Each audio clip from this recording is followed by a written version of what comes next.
मैंने घर पे मार्क लगा दिया है। अब घर का सारा माल सिर्फ अपना।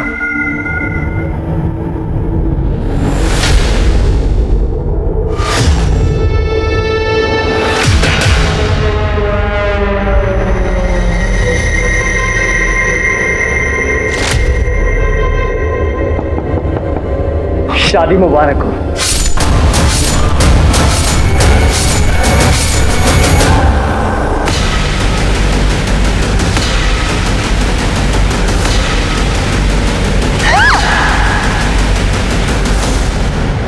नमस्कार, आदाब। मैं अनूप सोनी क्राइम पेट्रोल के आज के इस केस में आप सबका स्वागत करता हूं। रिश्ते हर समाज की नींव होते हैं और शादी एक ऐसा रिश्ता है जो ना सिर्फ दो लोगों को जोड़ता है बल्कि दो परिवारों को भी जोड़ता है। पर अक्सर शादी में क्राइम्स भी उतने ही होते हैं। जिल्टेड लवर्स से लेकर जलने वाले रिश्तेदार या फिर कोल्ड ब्लडेड लुटेरे जिनके लिए पैसों और गहनों को लेकर किसी को मारना कोई बड़ी बात नहीं है, जिनके लिए शादी सिर्फ एक लूट के मौके से ज्यादा और कुछ नहीं। हमारे 30 दिन 30 यूनिक केसेस की श्रृंखला में हम आज आपको दिखा रहे हैं एक ऐसा केस जिसमें एक नहीं, दो नहीं, बल्कि कई हत्याएं हुई। आखिर क्या थी इन हत्याओं के पीछे की मानसिकता? आपने अक्सर कहा और सुना होगा, इंसानियत के वास्ते। हम इंसानियत का वास्ता इसलिए देते हैं क्योंकि हम इंसान और इंसानियत पर भरोसा करते हैं। किसी इंसान की जान लेना सबके बस की बात नहीं, लेकिन हमारे ही बीच ऐसे बहुत से इंसान हैं जो अपने ही जैसे इंसानों की जान लेते हैं और उनके हाथ तक नहीं कांपते। ये केस इसी बात का सबूत है। ये केस पुलिस के लिए हवा बन गया था क्योंकि यहाँ कातिल न सिर्फ कत्ल करता है बल्कि हर कत्ल को एंजॉय करता है।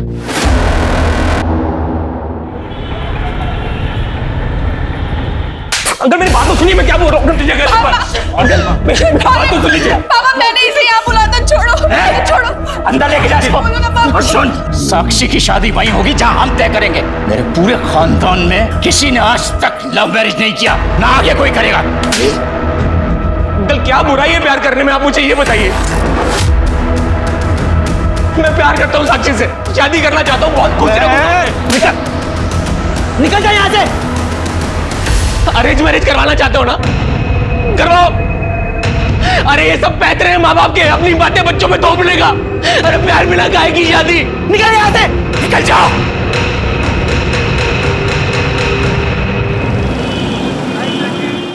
थोड़ा सा लेफ्ट करना, बस बस बस, करेक्ट।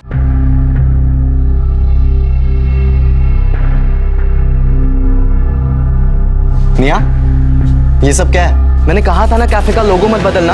अरे हमारे पुराने कैफे के लोगों से सब हमें जानते थे। अरे वो पहचान थी हमारी। Bro, it's time for evolution ना। पहचान तो धोती कुर्ते की भी है, पर पहनते हो क्या तुम? जिस लोग कहते कैफे कितना कूल लग रहा है। रीब्रांडिंग से हमारे कैफे प्रमोट भी तो हो रहा है ना। कैफे सिर्फ तेरे नाम से, कैफे तेरी नहीं है, समझी? इसमें मेरा हिस्सा भी तो है, सेम पेरेंट्स है हमारे। लड़की होगा कोई हिस्सा नहीं होता। शादी करो, पति के घर जाओ और वहां पे हिस्सा मांगो अपना। I will. इट्स ओके निया, रिलैक्स। चल अपने कैफे की कॉफी पिला। चल ना, कम।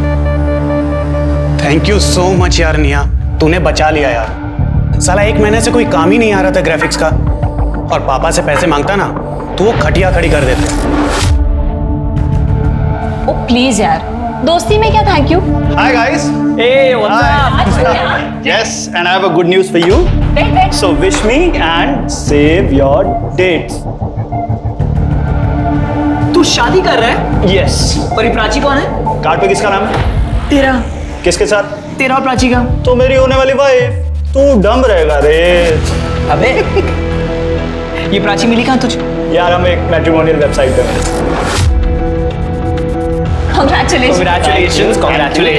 Congratulations से काम नहीं चलेगा क्योंकि तुम सबको शादी वाले दिन पहुंचना पड़ेगा।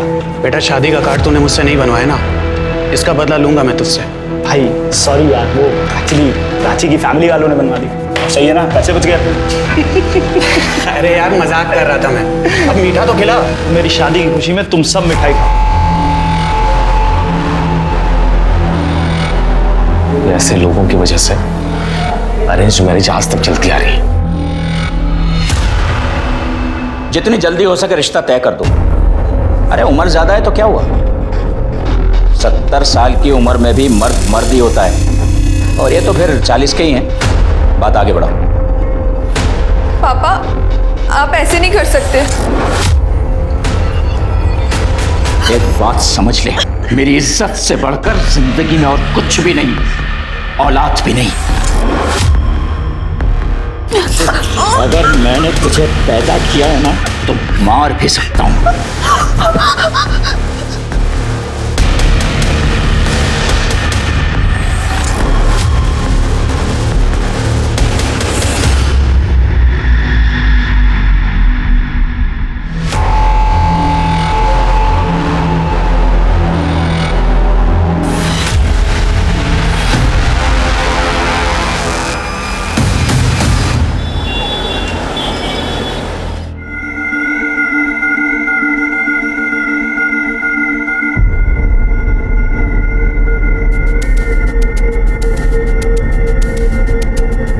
ए शानी, ला पैसे दे। ये क्या, सिर्फ 500? 1000 रुपए निकाल चल। तूने 500 ही बोला था। 500 एक का लेती है, तुम 2 थे। चल ज्यादा ड्रामा मत कर, चल जा। ए अवधू चल। ए शानी, कल आएगा ना, तब देखेगी मैं तेरे को। अरे जान दे कमली, ये तो इनका रोज रोज का नाटक है। चल कम से कम 500 तो मिले ना, कई बार ये 500 भी अपने को नसीब नहीं होते। बहुत हो गया, पड़ोस वाले मोहल्ले में गोद भराई की रस्म चल रही है। अरे पर वो एरिया तो मल्लिका का है ना, और वैसे भी हम तो नकली किन्नर हैं। अरे तेल लेने गई मल्लिका, अब जो करेगी ना ये कमली करेगी।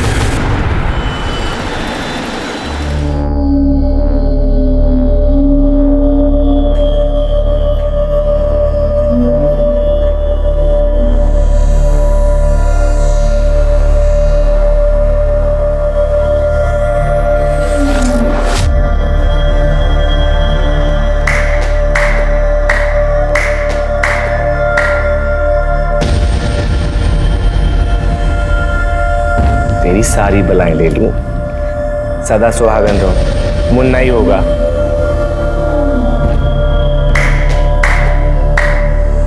ए सेठ, किन्नर की दुआ कभी खाली नहीं जाती। घर में बेटा ही होगा, वो भी स्वस्थ। ला, अब हमारा मुंह मीठा करा और पर्स भी भारी।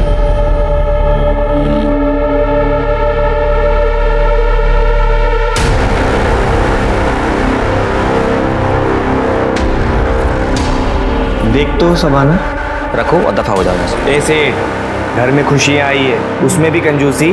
तुझे बोला ना, ये रख और दफा हो यहाँ से। चलो। 1000 रुपए तो दे, 500 रुपए बचा के करोड़पति बन जाएगा क्या? तू जाता है या मैं चप्पल निकालूं?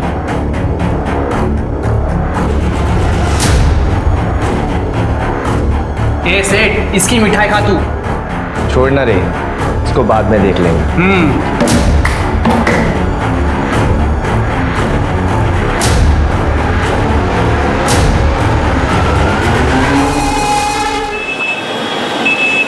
देखो पारुल, तुम एक नहीं 10 काम वाली बाई रख लो, मुझे क्या एतराज हो सकता है? आपको क्यों एतराज होगा? मैं यहाँ पे बाई ढूंढती हूँ और आप उसे 1 महीने में चलती कर देते हो। देखो पारुल, जिंदगी नर्क बना दी इस आदमी ने। 5वीं बाई भी काम छोड़ के चली गई है इनकी वजह से। क्या इनकी वजह से? तुमने देखा नहीं, चोरी की थी उसने, ताई जी के पर्स में से पैसे निकाले। कोई बाई चोरी करती है, कोई इन पे बुरी नजर डालती है। आज 500 रुपए के लिए उस किन्नर की बद्दुआ ले ली। एक तो नौकरी छोड़ के बैठे पता नहीं क्या करते रहते हैं। खुद की बीवी तो डिवोर्स करके भाग गई है और सारा दिन घर पे पड़े रहते हैं। विशाल, मैंने तय कर लिया है, मेरा बच्चा इस माहौल में बड़ा नहीं होगा। मुझे अलग होना है। या तो तुम नया घर लो या तो इस आदमी को यहाँ से निकालो, वरना मैं चली जाऊंगी। पारुल, देखे तूने तेवर इसके? भैया, इस घर में वही होगा जो पारुल चाहती है, नहीं तो आप अपना इंतजाम कर लीजिए। क्या?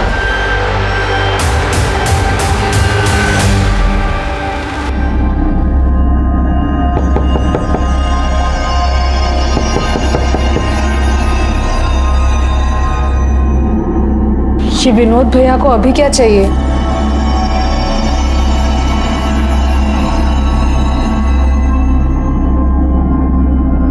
क्या भैया?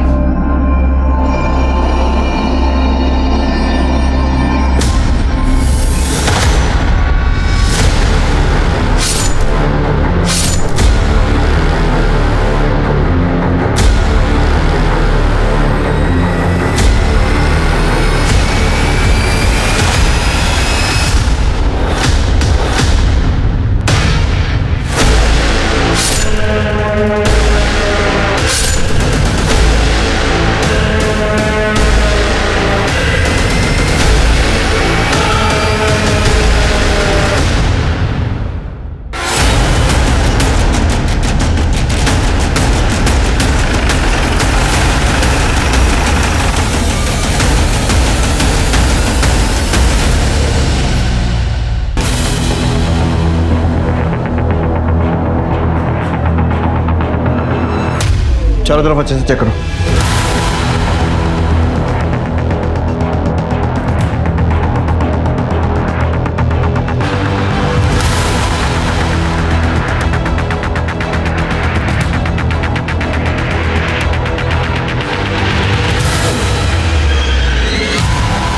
विनोद जी, आपके घर में घुसकर 2 लोगों की हत्या कर दी गई और आपको पता ही नहीं चला।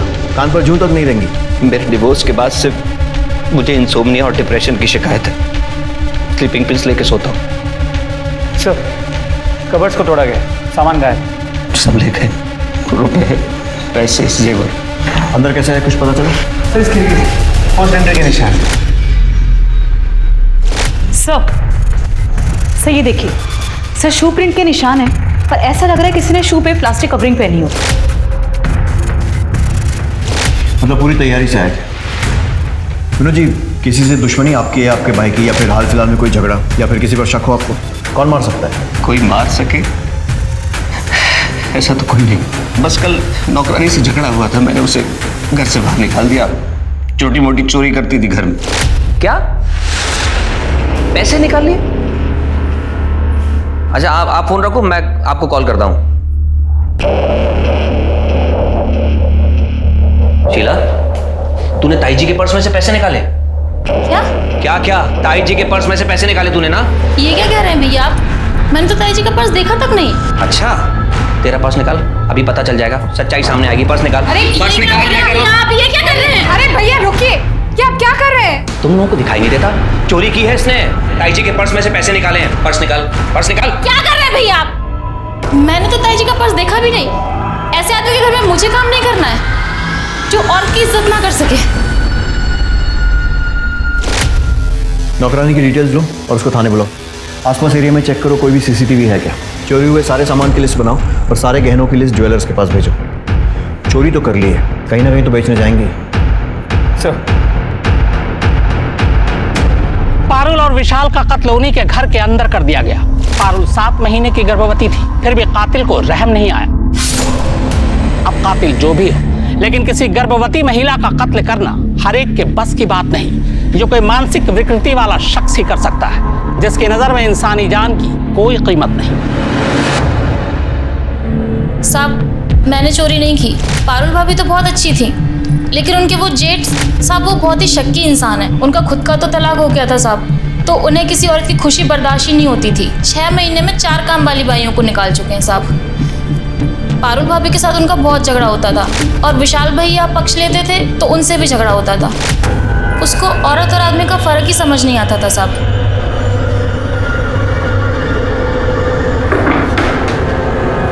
भाभी, ये भैया मुझे ऐसे घूर घूर के देखेंगे तो मैं काम कैसे करूँगी? मैं भी एक औरत हूँ। अरे वो तुझे औरत है इसलिए घूर के नहीं देखते हैं, वो बहुत शक्की इंसान है। उन्हें तो लगता है कि मैं भी विशाल के पर्स से पैसे चोरी करती हूँ, मुझे भी ऐसे ही घूर के देखते हैं। ये सही है, उसने तेरी चोरी पकड़ी तो तूने उल्टा उस पर ही इल्जाम लगा दिया। नहीं साहब, मैं 10 घर का काम करती हूँ साहब। 15-20 हज़ार रुपये कमा लेती हूँ। 500 रुपये चुरा के पूरे मोहल्ले में बदनाम हो जाऊंगी साहब। मैं बेवकूफ़ थोड़ी हूँ साहब। ठीक है, जाओ।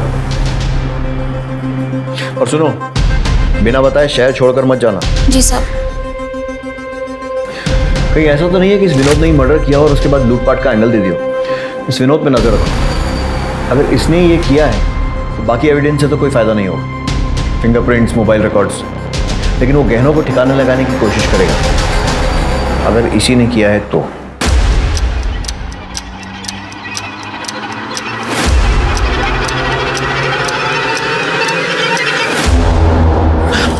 मेरी बात सुनो, देखो मैं पुलिस लेके आता हूँ, तुम बस एक बार सब कुछ बोल देना, उसके बाद ये लोग हमारा कुछ भी नहीं बिगाड़ पाएंगे। और अगर उसके बाद इन्होंने कुछ कहा ना तो सारे के सारे पुलिस लॉकअप में होंगे, मैं बता रहा हूँ। नहीं, मैं अपने फैमिली को ऐसे जेल में नहीं डाल सकती। ये लोग ना हमें खुश रहने देते हैं, ना हमें चैन से जीने देते हैं।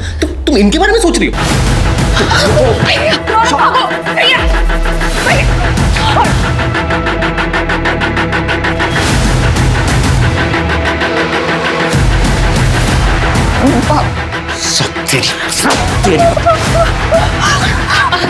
क्या कर रहे? शकुन, इसे बांध के रख। नहीं पापा। आज के बाद इसे घर से निकलने मत देना।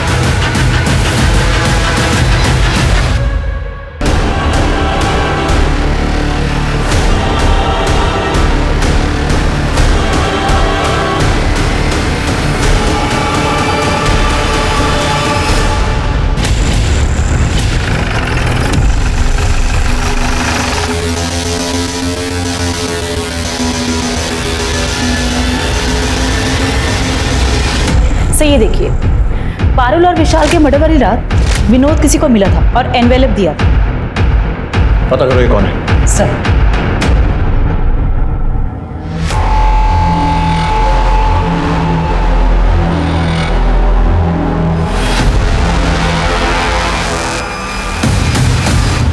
यार मुझे कुछ ना कुछ जुगाड़ करना पड़ेगा। मैं कब तक टोनी के घर में काम करूंगा?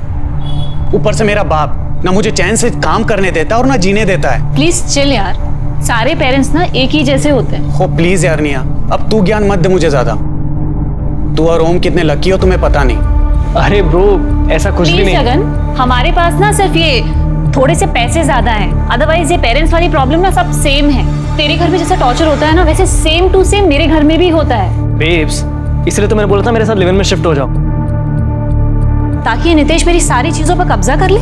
नो वेज, यू तो नो ना पापा कितने ओल्ड फैशन्ड है, और उन्हें ये लिव इन वाला कॉन्सेप्ट कतई समझ में नहीं आने वाला। आई डोंट वांट कि नितेश मेरे खिलाफ पापा को भड़का के ना मुझे डिसोन करवा दे। I really don't want that. मैंने कुछ झूठ बोलता सर, मैंने कुछ नहीं किया सर, मैंने किसी को सुपारी नहीं दी सर। वो हमारी सोसाइटी का वॉचमैन है, उसकी माँ की तबीयत खराब हो गई थी, पैसे मांग रहा था, इसीलिए मैंने उससे पैसे दिए सर। हम उसके घर गए, घर पे ताला लगा हुआ।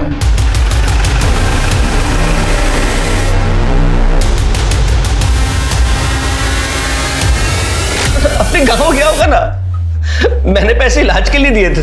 कोई इलाज के पैसे नहीं थे, सुपारी दी थी अपने भाई और उसकी बीवी को मरवाने के लिए। सच बोला? नहीं सर, मैंने पैसे उधार में ही दिए थे, और कुछ भी नहीं। तोड़ो इसको, और तब तक तोड़ो जब तक कि सच नहीं बोलता है, और उस वॉचमैन को ढूंढो।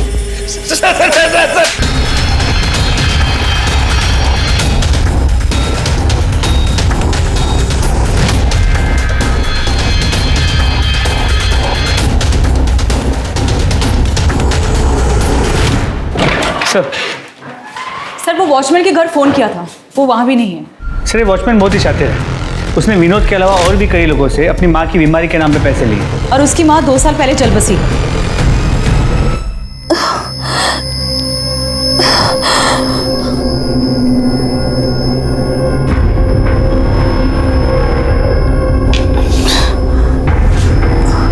साक्षी,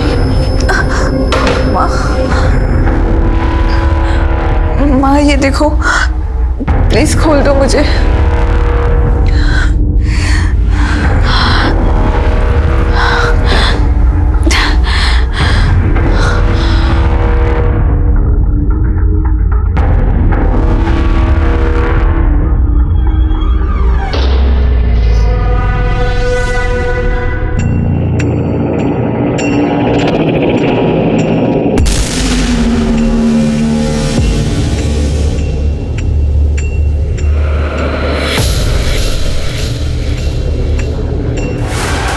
साक्षी, साक्षी, साक्षी रुको, साक्षी।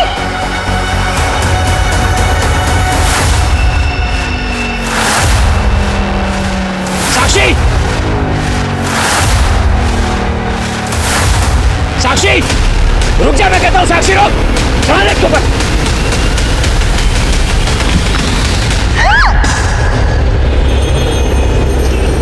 यार तुम्हारे हाथ में तो जादू है, क्या टेस्टी खाना बनाया तुमने यार। सच बताऊं तो आज अपने दोस्तों से इतने टाइम बाद मिलकर बहुत अच्छा लगा। हाँ। काफी चीजें याद आई। वो निया स्वीट है, बट वो थोड़ा नकचड़ा है।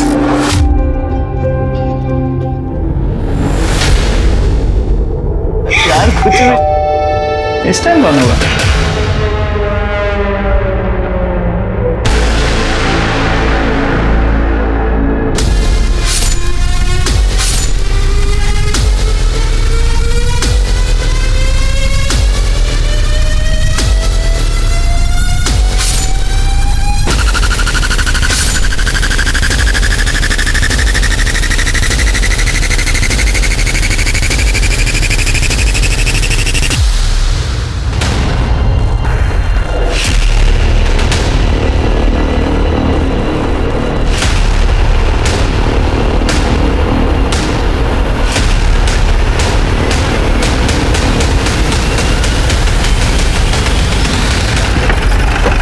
सर ये सफाई वाला उस पर कचरा लेने आया था, दरवाज़ा खुला था, उसने खून देख के हमें कॉल किया। सर ये देखिए।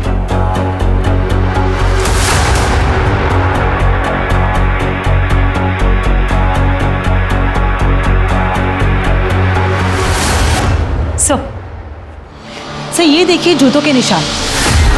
ऐसे लग रहा है जैसे कि जूतों पर किसी ने प्लास्टिक कवर पहना। सर ये उसी तरीके के जूतों के निशान है जो कि विशाल और पारुल मर्डर केस में थे। और सर एक और बात, यहाँ भी चोरी हुई है।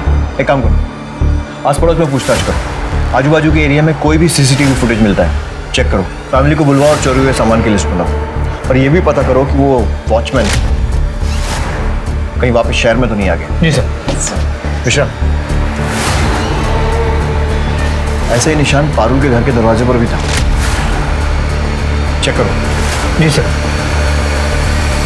देख, हमें पता चला कि तू नौकरी छोड़ के घर पे बैठा था, घर में सिर्फ पारुल और विशाल की चलती, इसीलिए तूने उन्हें मरवा दिया। अब ये बता कि किससे और कैसे? सर मैंने किसी को नहीं मरवाया। देख, 2 और लोगों का मर्डर हुआ है, अगर सच सच बोलेगा तो तेरी सजा कम करवा सकते हैं। सर मैं हाथ जोड़ता हूँ सर, मैं आपसे पहले भी कह चुका हूँ मैंने किसी को नहीं मरवाया। मानता हूँ मैं उनसे चढ़ता था, लेकिन थे तो वो मेरा परिवार। अब आप बता रहे हो एक घटना फिर से घट गई तो मैं तो बेकसूर हुआ ना सर। सर राज के घर वाले आए। नए घर में शिफ्ट हुआ था सर, कल सत्यनारायण की पूजा रखी थी, हम भी वहां पर थे। दोपहर का खाना खाकर हम दोनों निकल गए थे सर, क्योंकि उसने अपने दोस्तों के साथ एक पार्टी रखी थी। आप जानते हैं उन दोस्तों को? जी सर।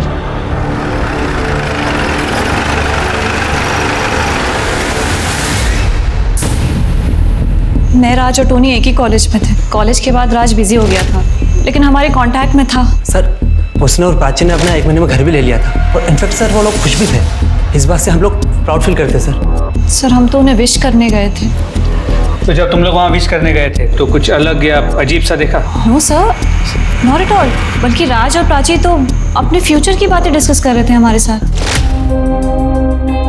अरे यार इतने सारे गिफ्ट लाने की क्या जरूरत थी यार? अरे कैसे नहीं लाते यार, आफ्टर ऑल तो नए घर में शिफ्ट हुआ है। अच्छा इसी बात पे कुछ खा। वाह, म्यूजिक सिस्टम, ये तो पक्का निया की पसंद होगी। हाँ of course, I knew it. मैं अभी प्ले करता हूँ। अच्छा राज, हाँ do you mind if I ask कि तू सिंगल चाइल्ड है ना, तो फिर यहाँ पे अकेले घर पे क्यों शिफ्ट हुआ? वेल हमें भी तो अपनी प्राइवेसी चाहिए ना, हम भी थोड़ा लाइफ एंजॉय करना चाहते हैं, और फिर हम बेबी भी प्लान कर रहे हैं। तो व्हाट यार, अभी तो शादी हुई है, इतनी जल्दी क्या है बच्चे की? ओ मॉडर्निटी की देवी। यार तुम लोगों का ना मुझे सीरियसली कुछ समझ में नहीं आता है। छोड़ो यार, let's have some fun.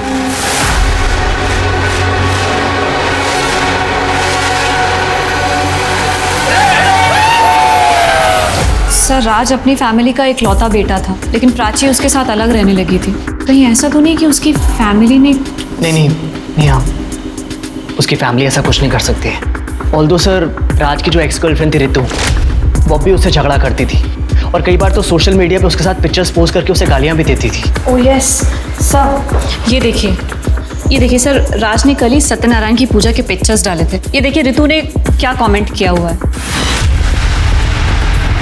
Ritu की डिटेल्स लो, पुलिस स्टेशन बोलो। सर क्या बताया sir? I wrote it on Friendsbook और अच्छे से उसे गाली दी और पब्लिकली सोशल मीडिया पे शेम किया। आपको पता है मेरे कितने फॉलोअर्स हैं? 2900 लोगों ने तो मेरी पोस्ट भी लाइक की, और सबने कहा यू गो गर्ल।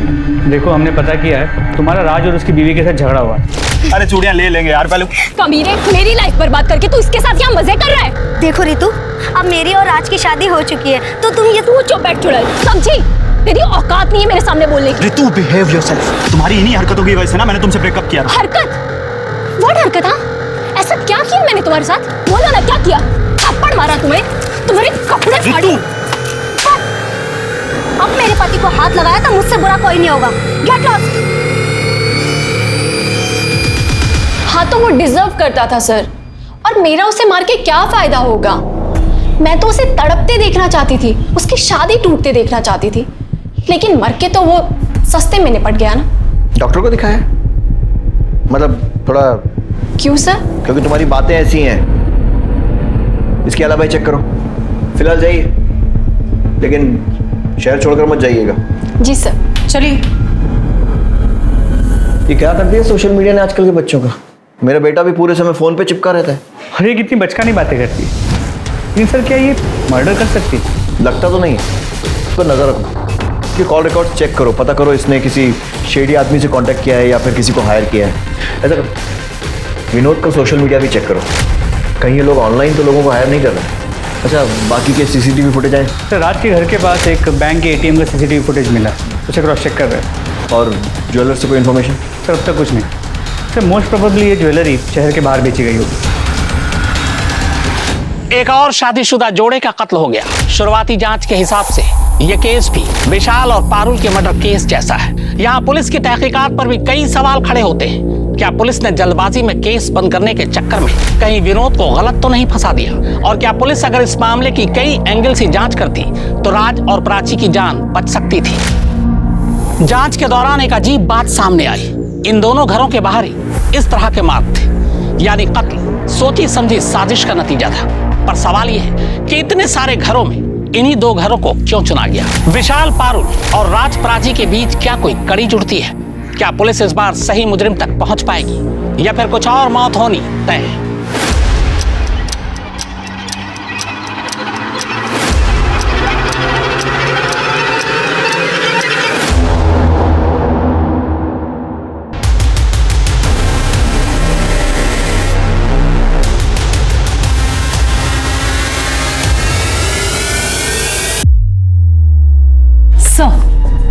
सर ये देखिए,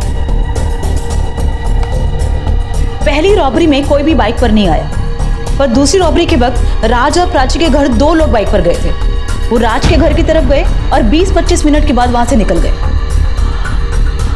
मतलब ये हो सकता है कि शायद पहली रॉबरी के बाद जो पैसा आया उससे बाइक खरीद ली हो। सर हो सकता है, क्योंकि बाइक पुरानी है और नंबर प्लेट भी नहीं। और ये देखिए सर, राज के घर किन्नरों ने मार्क छोड़ा जो कि पारुल के घर पर मिला था, और वो लोग दोनों के घरों में गए गोद भराई वाले दिन और पूजा के टाइम। मतलब ये हो सकता है कि ये लोग शादी पूजा वाले घरों में सुबह मांगने के बहाने घुसते होंगे, उसके बाद वहां पर छानबीन करते होंगे और फिर शाम को या रात को ये या फिर इनके साथी लूटपाट करते होंगे। हाँ सर, क्योंकि ऐसे वक्त पर लोगों के घरों में गहने पड़े होते हैं और जो कि बैंक में भी होते हैं वो भी निकाल लेते हैं। पता करो ये किन्नर कौन है और लेकर आओ थाने। सब वैसे हमारी साक्षी बहुत सुंदर है, वो उसका एक्सीडेंट हो गया है ना, इसलिए थोड़ा मुरझाई सी लग रही है। कोई बात नहीं भाई साहब, साक्षी की सुंदरता कम नहीं हुई है ना निखिल? हमारी तरफ से ये रिश्ता पक्का समझिए। साली चुड़ैल, नकली किन्नर काई की? मैं तेरे को बोली ना मेरे एरिया में आने का नहीं करके। मल्लिका, ये एरिया तेरा बाप का है क्या? अरे बाप निकल देगा रे तू।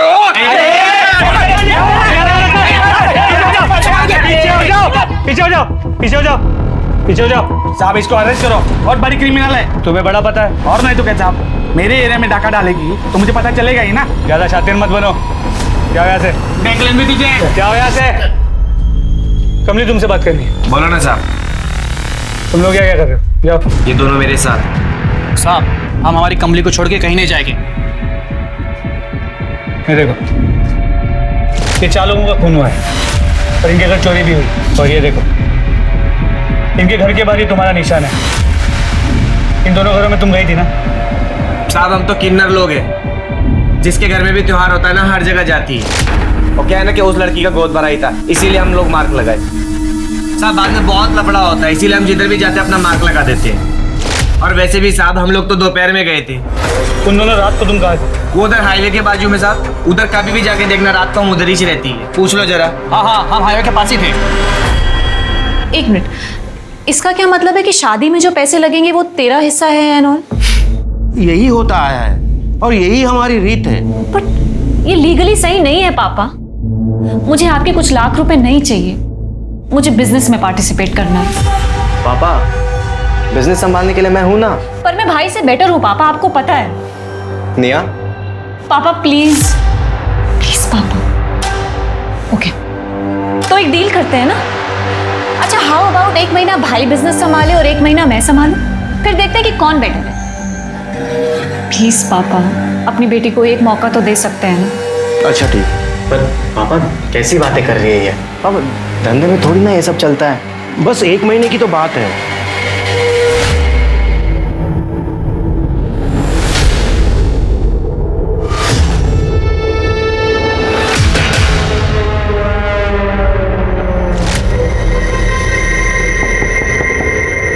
शादी मुबारक हो।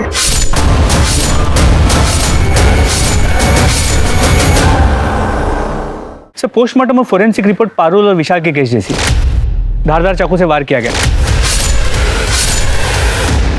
घर में ना कोई डीएनए मिला है, ना किसी भी तरह के प्रिंट्स। हैं कौन ये लोग? हवा में से आते हैं और हवा में गायब हो जाते हैं। शुरू से शुरू करते हैं। पारुल के घर इन क्रिमिनल्स ने खिड़की से फोर्स एंट्री की थी, जबकि राज के घर ये लोग सामने के दरवाजे से घुसे थे। जी सर, राज के घर पे कोई फोर्स एंट्री का निशान नहीं था। मतलब ये हो सकता है कि कोई जान पहचान वाला आदमी था। तो या फिर ये भी हो सकता है कि राज के घर में किसी ने मदद मांगने के लिए नॉक किया, राज ने बिना कुछ सोचे दरवाजा खोल दिया। पॉसिबल है। और वैसे भी अगर तैयारी से आओ तो दो लोगों को मारकर लूटने में ज्यादा मुश्किल नहीं होती। राज के घर के आसपास हमें 2 सस्पेक्ट बाइक पर दिखे थे, लेकिन पारुल के घर के आसपास हमें कोई सस्पेक्ट नहीं दिखा, ना आते हुए ना जाते हुए। सर हो सकता है वो बाइक पर आए ना हो, इसलिए हमें मिस कर दिया हो, वो पैदल आए हों। Good point. ऐसा करो, मर्डर के 1 दिन पहले और 1 दिन बाद का सारा सीसीटीवी फुटेज फिर से चेक करो। सर, चोरी के सामान बेचने की कोई इन्फॉर्मेशन? नहीं सर, अपने एरिया में कुछ नहीं मिली। मैंने फोटोज को बाकी के पुलिस स्टेशन में सर्कुलेट कर दिया, शायद किसी और शहर में बेचा गया हो। ठीक है। इस तरह की लूट और किलिंग की वारदातें शहर के अलग अलग इलाकों और घरों में हुई थी, लेकिन पुलिस की सस्पेक्ट लिस्ट में एक भी ठोस नाम सामने नहीं आ रहा था। ये किसी प्रोफेशनल क्रिमिनल्स का गैंग लग रहा था। ये लुटेरे इतने शातिर थे कि इन्होंने अपने खिलाफ कोई सबूत नहीं छोड़ा था। ये निया बहुत तेज बन रही है, इसका फेल होना बहुत जरूरी है। अगर मेरे होते हुए भी पापा ने बिजनेस निया के हाथ में दे दिया तो फिर मेरी क्या इज्जत रह जाएगी?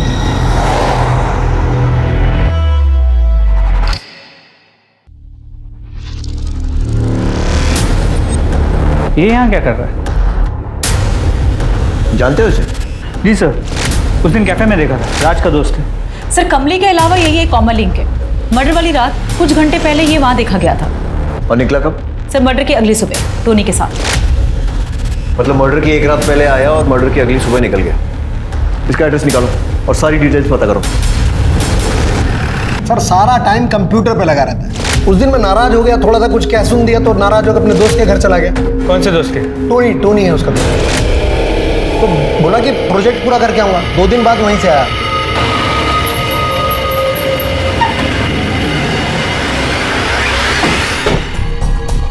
टोनी डिसोजा। जी सर। तुम जगन के दोस्त हो? हाँ सर। जगन के बाप ने कहा कि वो 30 अप्रैल की रात तुम्हारे यहाँ पे रुका था। हाँ सर, वो 2 दिन मेरे साथ रुका था। तुम क्या करते? सर मैं कॉल सेंटर में जॉब करता हूँ। क्या है सर, सुबह जल्दी चले जाता हूँ, शाम को लेट आता हूँ। जगन के आने के बाद मैं सो गया था और सुबह चले गया जल्दी, और नेक्स्ट डे उसे मैंने ड्रॉप भी कर दिया था सर। सर आपके कहने पर मैंने जगन और टोनी के क्रेडिट कार्ड्स और एक्सपेंसेस चेक किए। पिछले 1.5 महीनों में काफी लाइफस्टाइल में चेंज आ गया। उठा कर लाओ दोनों। सर मैंने कुछ नहीं किया। शुरू हो जाओ। मैंने कुछ नहीं किया है सर। और सर राज और प्राची की हाउस वार्मिंग पार्टी के बाद हम लोग ओम के फ्लैट पे चले गए थे सर, पार्टी कंटिन्यू करने की। सर मैंने चेक किया है, इन लोगों की मोबाइल लोकेशन ओम के घर की है। मैं जितना इस केस को स्टडी करता हूँ, मुझे ये मामला सीरियल किलिंग का लगता है। सीरियल किलर होता क्या है, कैसा होता है? सीरियल किलर में खून करने की तलब होती है, कत्ल करने का एक खास पैटर्न होता है। अक्सर चोरों का इंटरेस्ट होता है चोरी करना, लेकिन चोर चोरी करने के बाद चुपचाप निकल जाना पसंद करते हैं। जब तक कि कोई उनके सामने ना आ जाए तब वो उन्हें मार देते हैं। अब पुलिस को अपनी सोच बदलनी होगी। क्या ये कत्ल चोरी को छुपाने के लिए है या चोरी कत्ल को छुपाने के लिए? क्योंकि अगर ये मामला सीरियल किलिंग का है तो फिर कई मौत होनी अभी बाकी है। नमस्ते आंटी, साक्षी को मैं तैयार कर देती हूँ। ठीक है, पर जल्दी करना। ठीक है।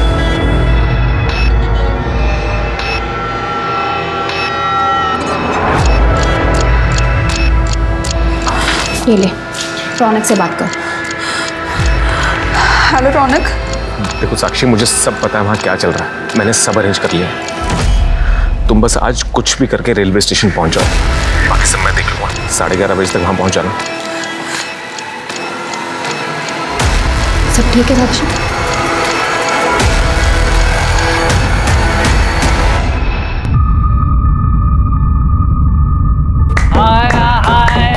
बधाई हो सेठ, बधाई हो। घर में खुशियां आ रही है तेरे। चला शगुन दे। हाँ हाँ। तेरी बेटी सदा सुहागन रहे। ये हुई ना बात।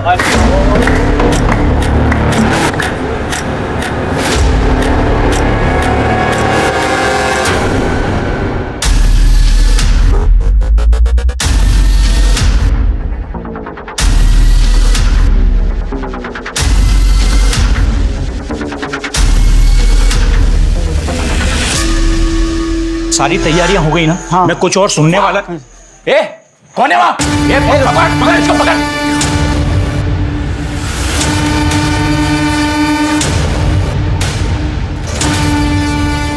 कौन है तुम लोग?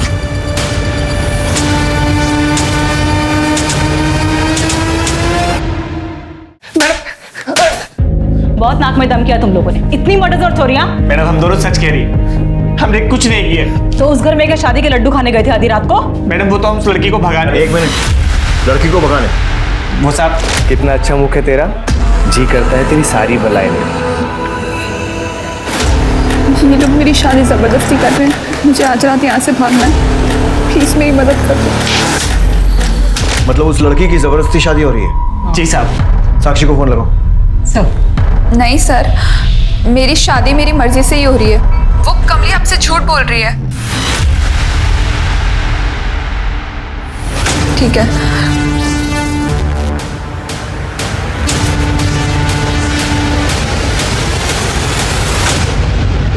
इन लोगों की अच्छे से धुलाई करो, मुझे पूरा सच चाहिए। साहब हम सच करें, साहब सच करें। मिश्रा, कमली ने कन्फेस किया? नहीं सर, हमने सभी पैतरे इस्तेमाल किए, लेकिन फिर भी वो बोल रही है कि उसने कोई भी जुर्म नहीं किया। तो सर हमने सोचा कि बाकी के एविडेंस चेक करते हैं, शायद कोई लिंक मिल जाए। और सर लिंक मिल भी गया। क्या दो सर, जितने भी कपल्स की मौत हुई थी हम उनका बैकग्राउंड चेक कर रहे थे फॉर क्रॉस रेफरेंस। सबकी अरेंज मैरिज है। हमने उनके ईमेल्स और सोशल मीडिया भी चेक की। उनकी शादी एक ही मैट्रिमोनियल साइट के जरिए हुई है। मतलब ये कड़ी इन लोगों को जोड़ती है? जी सर, और ये सभी शादियां पिछले 1 महीने से 1.5 साल के बीच में हुई। मुझे इस मैट्रिमोनियल साइट से रिलेटेड सभी लोगों की लिस्ट चाहिए, उनकी सारी डिटेल्स चाहिए, और जिन जिन कपल्स की शादी इनके थ्रू हुई है उनकी भी लिस्ट उन्हें वार्न करना होगा। जी सर। Good job.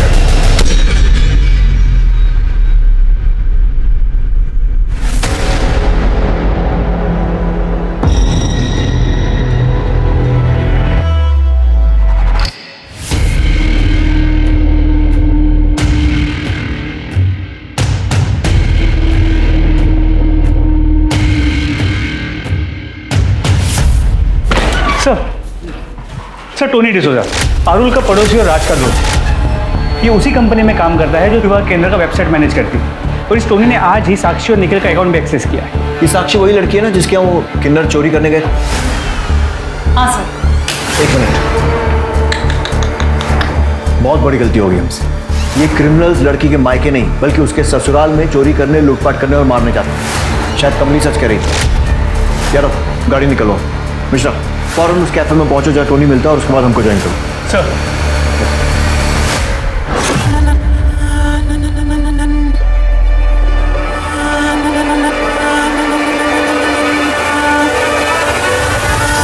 और इसीलिए मुझे ये शादी करनी पड़ी।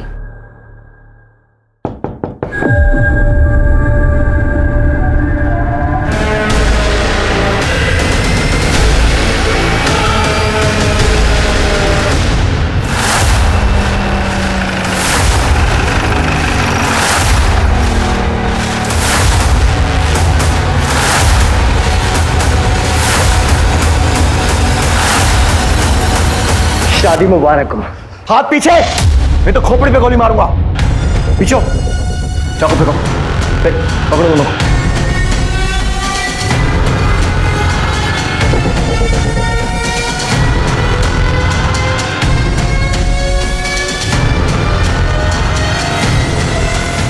बहुत परेशान किया तुम लोगों ने, बहुत स्मार्ट गेम खेला तुम लोगों ने, कोई गलती नहीं। परेशान हो गए थे हम लोग, समझ ही नहीं आ रहा था करें क्या। फिर हमने वही किया जो हम लोग हर बार करते हैं, कॉल रिकॉर्ड्स को अच्छे से चेक किया। और एक चीज नजर आई, हर मर्डर और लूट के पहले तुम चारों की लोकेशन ओम के घर पर ही मिली। और तब लगा कि यार दाल में तो कुछ काला है। तुमको उठाने पहुंचे तो तुम्हारा भाई नितेश, उसने तो पहले ही पुलिस को फोन कर दिया था तुम्हें पकड़वाने के लिए।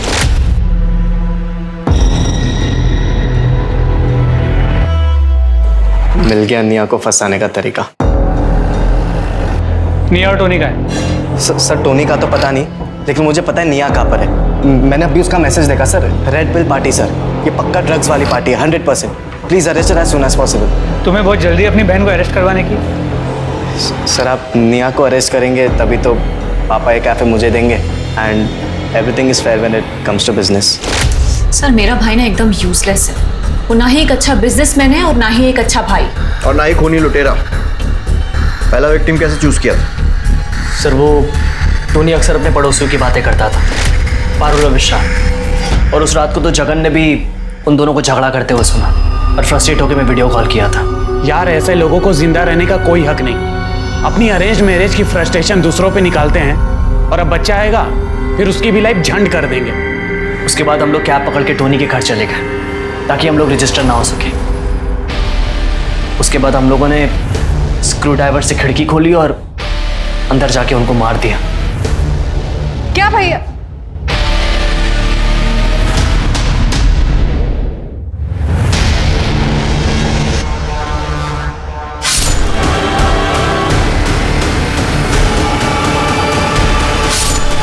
पहली बार था सर, पर क्या किक थी। एक काम करते हैं, थोड़ा सामान लूट लेते हैं, लूट का मामला लगेगा और टोनी और जगन का मुंह बंद रखने के लिए भी काफी होगा। Smart girl.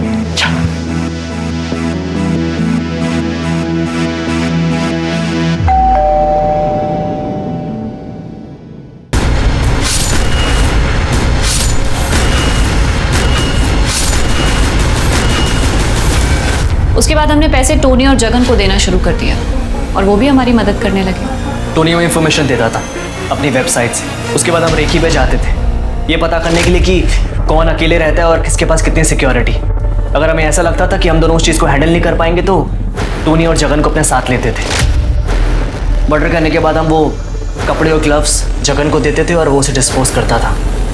उसके पापा म्यूनिसिपल डिपार्टमेंट में काम करते हैं। हमें मज़ा आने लगा और टोनी और जगन की पैसे की प्रॉब्लम सॉल्व होने लगी थी। So basically a win win situation for us.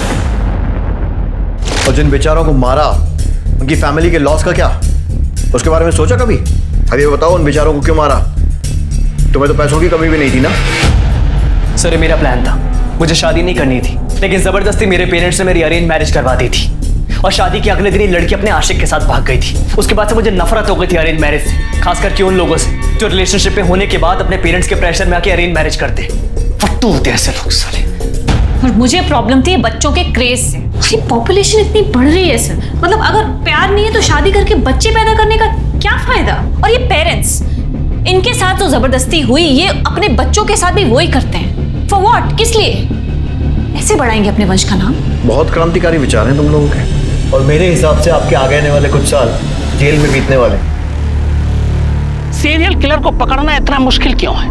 मैंने अपने करियर में कई सीरियल किलर से मुलाकात की और बात की, और जो चीजें समझ में आई वो ये है कि एक तो सीरियल किलर हमारे आसपास होता जरूर है पर शक की कोई गुंजाइश नहीं छोड़ता, बेहद लो प्रोफाइल रहता है, उसका टारगेट बहुत साफ होता है, वो हमारे आसपास होते हैं, हमारे बीच में होते हैं, लेकिन कभी भी शक की कोई गुंजाइश नहीं छोड़ते।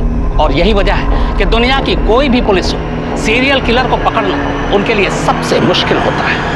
अब मैं अनूप सोनी आपसे विदा लेता हूं, फिर मुलाकात होगी क्राइम पेट्रोल सतर्क में एक और नए केस के साथ और उस पर हमारे एक्सपर्ट के विश्लेषण के साथ। तब तक अपना और अपने परिवार का ख्याल रखें, सतर्क रहें, सुरक्षित रहें और देखते रहें क्राइम पेट्रोल सतर्क। जय हिंद।